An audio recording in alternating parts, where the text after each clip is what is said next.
Well, welcome everybody back to another episode of Church Stories, an opportunity to engage in one of our planters so that you guys can get to know them and know their story as it relates to Nexus and the partnership that we've had. So this week we have Willie Tryon from Hastings, Nebraska, Forge Christian Church, or Forge Church, and so we're super excited about that. So Willie, thanks for joining us.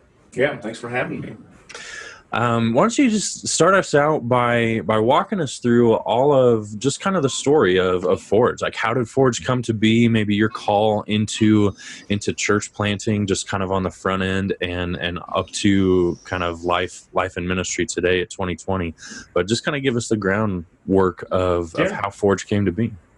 Well, when I left college, I decided that I didn't think that going right into senior pastory, like a senior pastor role, was a good idea, never having been in full-time ministry. For me, I thought, man, that seems like a really good way to set myself up for some failure. So I wanted some mentorship. So I spent about 10 years out of college just doing youth ministry, associate work, and things like that. 2 different places, went to Pennsylvania, and then ended up in Griswold, Iowa. And so was doing that, got the call finally in just several series of circumstances that, hey, it's time now to make that transition. And I had no idea what that meant. I assumed that meant I'm going to go from youth pastory into another church and take over for somebody that was somewhere else. So that's kind of what I expected. And I went to a board meeting at 6:30 in the morning.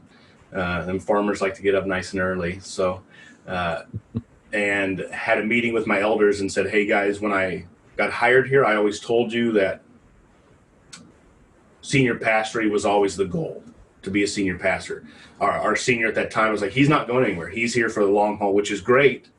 But that just means I'm not going to be able to do that here. And they were great. They were supportive, and they were like, "Yeah, whatever that means, we'll support you." And they were excited about that. So then that same day, I was taking kids to CIY in Lincoln, Nebraska. So we loaded up and headed out there. And when I was there, you go to CIY and you always see people you know.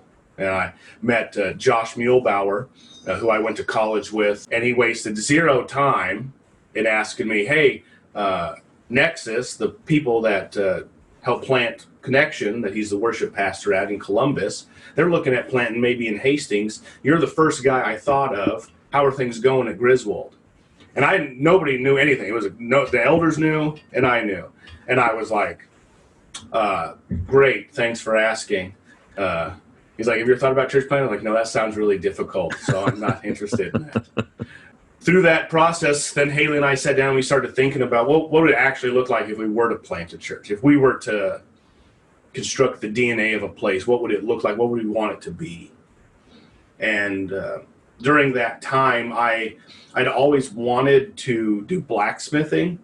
I always thought it looked so much fun and cool, and I was like, I'd love to do that just as a hobby, and that New Year's, I had made that my resolution just because I was tired of talking about it. So I'm just going to put a little brake drum forge together. And my goal was I just want to make something. Yeah. That was my goal for the year.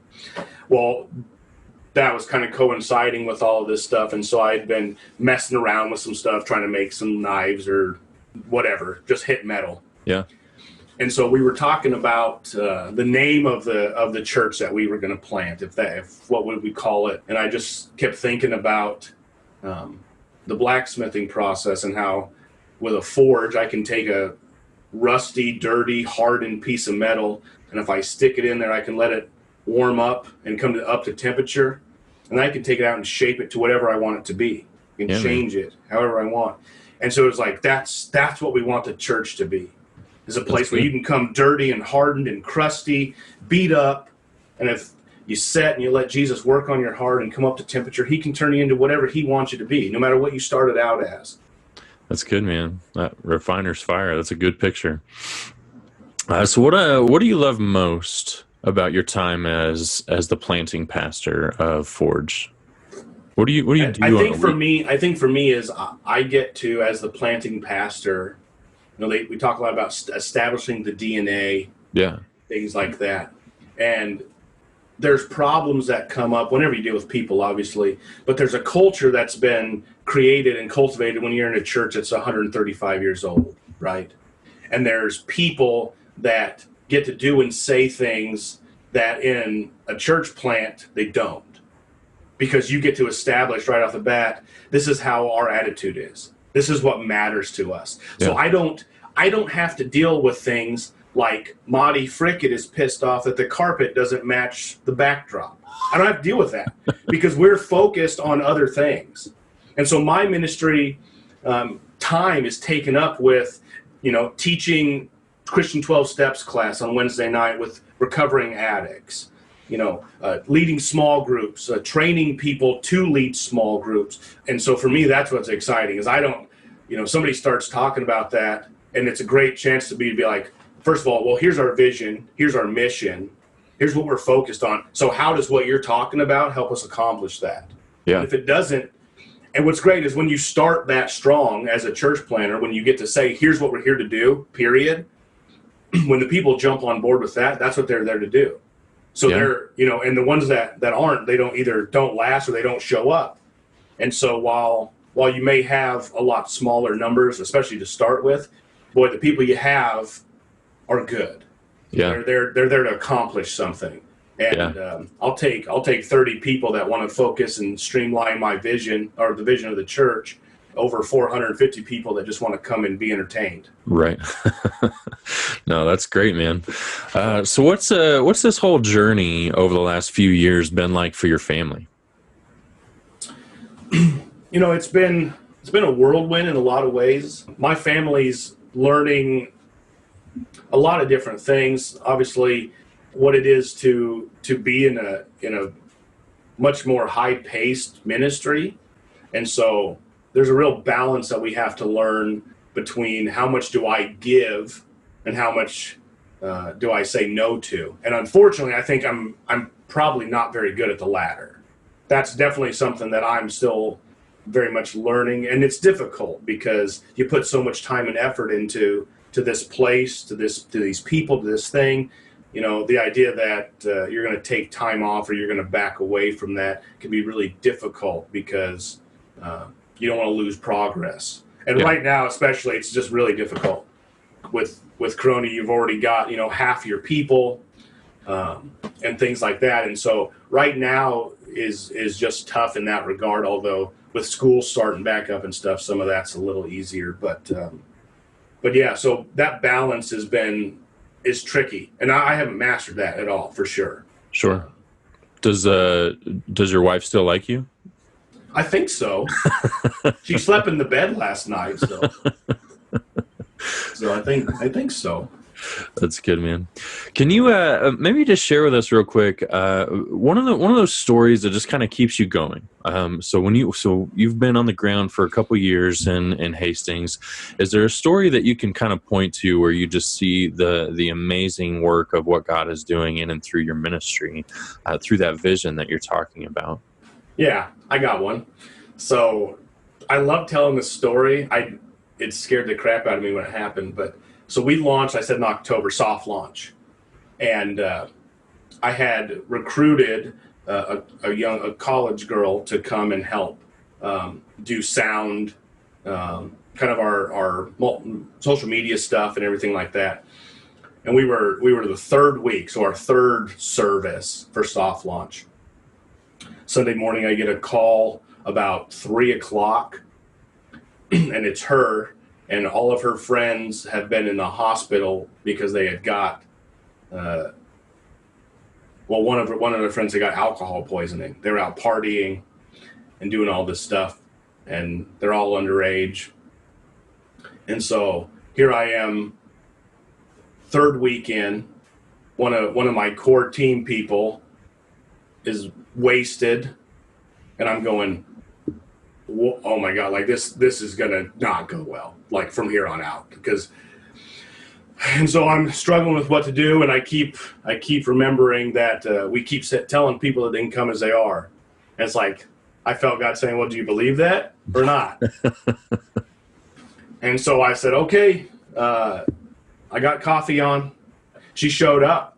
She showed up to service. She showed up early. She helped set up, and we pulled a trash can next to the sound booth, and she was running slides and puking into the trash can.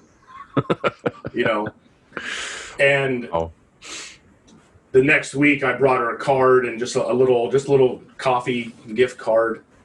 And in the card, I just told her, I said, I'm giving you this not because I'm condoning what you've done. I said, but you showed up, and you could have ran away, and you didn't have to, but you showed up, and I think that needs to be celebrated. And I think in that moment, like, God really tested me in my resolve and said, do you really mean this? But since then, all of her friends that night, they've been consistent. They're a huge part. One of her friends is going through our small group class and is excited about teaching. We baptized her, and so it's just one of those. From that moment, I think it solidified in her and a lot of the people around that saw what was going on, that when we say you can come as you are, we mean that. Now, obviously, we don't want you to stay there. Just like when I'm forging stuff, if I put a piece of metal in and it doesn't heat up, doesn't change, I can't use that. So that goes somewhere else. But to be able to let somebody show up third week, brand new, and sit back and run slides with a hangover puking in the trash can, that kind of set the tone for where we were going to be. And so, in that regard, God really worked in that moment. And that, like I said, I didn't know what to do in that moment and how to handle that well. And so through obviously some coaching, and I think it's God's grace, that has really elevated us. And I love telling that story because it's who we are. Sure. No, that's a powerful story, man. I think that we oftentimes in church, like we'll have the ability to say things like that, but when it's actually on the ground right in front of you, like we can say that, well, David was an adulterer or Paul was a murderer and all these different things. God uses the broken, but when it's right in front of you, like that's a different story. Like when this person comes. Absolutely. And like I said, God was testing. He said, do you believe that? Do you really want to let people come as they are?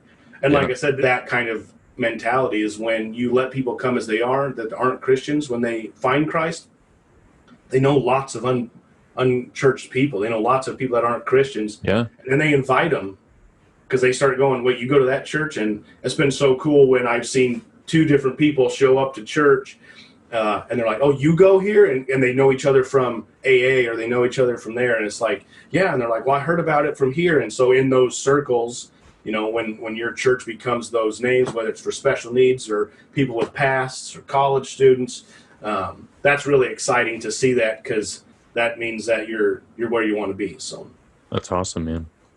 Well, obviously 2020 has kind of made everybody rethink pretty much everything in life, especially in church world. So what's the most profound way that you feel like the quarantine will impact the way you do ministry in the future? For us to go forward and say, how do we do outreach when you can't invite somebody to the building? How do you respect someone's fear, like for their safety, and yet still reach out to them and get them involved in your ministry? And I think that's a challenge. But I think what that does is it recenters that outreach idea. If we begin to think creatively and use that logic in our outreach for our coworkers, people that we're reaching, I think that'll really help, honestly, our discipleship in the fact that we're not just inviting them to the building. And we say that a lot, but I think now we've had a great opportunity to actually see what that looks like. How do we invite somebody to something that's not at the building? Absolutely. And I think if we can really grasp that and work and put effort into that, I think that will make a huge difference in our outreach, because then when they show up to the building, this is just another piece. It's not the whole puzzle. That's great, man. Well, last question for you. What has your relationship with Nexus been like in supporting you? Obviously, our focus is a lot on leader care and things of that nature. What has your relationship with Nexus been like over the last couple of years? You expect be to say good things about it because of what we're doing here. But the truth is, I have not been a part of anything that has been this good. When I talked to Raleigh Hutton at the very beginning of this whole process, I told Raleigh, I said, here's what I'm not interested in doing. I'm not interested in you guys in Nexus come along and saying, oh, yeah, I think you can do this, and then drop me somewhere and say, okay, let's see what you got. I said, I was not interested in that at all. And I have been so blessed. Nexus has been my fortress, my respite in so many ways. Everything from the training they've done, even the fundraising stuff, which I was so uncomfortable with to begin with, to the coaching, which has been invaluable, has been absolutely necessary. When we struggle with tough things, I mean, there's guys that I call. I call Greg, I call Phil, I call Barb, I call Jeremiah, I call, some of these guys that I've met and been a part of, and just everything from the leader trainings to the family reunion stuff. I feel that Nexus cares about us. They don't just care about the number, like saying this is how many successful church plants we have going. And to me, that is so different than a lot of different places, a lot of different things, not just in church planting, but outside in a lot of areas. So for me, the relationship with the Nexus has been so much more than I ever thought it was going to be, genuinely. With so many planters, I don't know how many we're up to now, over 60 churches planted. We're number 50, by the way. We're super special. Yeah. So just so everybody knows, we're number 50. And I mean, that goes for guys like Spark, that's even on the financial team, the guys that are analytical and look at your bank account and go, you need to get more money. And you're like, yeah, I agree. That'd be super. It has been so good. Nexus has become a part of something that I want to support and be a part of, because I think they're doing a lot of things right. And I think that they continue to try to be innovative and push leadership, and not leadership in a corporate sense where it's, I think, a lot of times forgotten, but a leadership style that I think exonerates and pleases our Father. And so I've been so humbled and just thankful for Nexus and their help. That's good, man. Well, it's definitely a fight, bro, being able to be on the front lines and trying to make disciples and trying to understand how to walk that path, to do as a leader. And I mean, it tests you in ways that you've never been tested before. And so I appreciate you hanging in there through all the ups and downs of ministry. And we continue to pray for you guys all the time. And just, echo what you say, just the partnerships and the relationships, the brotherhood that Nexus brings together. And it's, definitely I've experienced that personally. Yeah. But yeah, man, we're so grateful for you, grateful for your time. Thank you so much for taking a few minutes to just share a little bit about your story, a little bit about Forge. And man, we'll definitely be checking in the future for sure.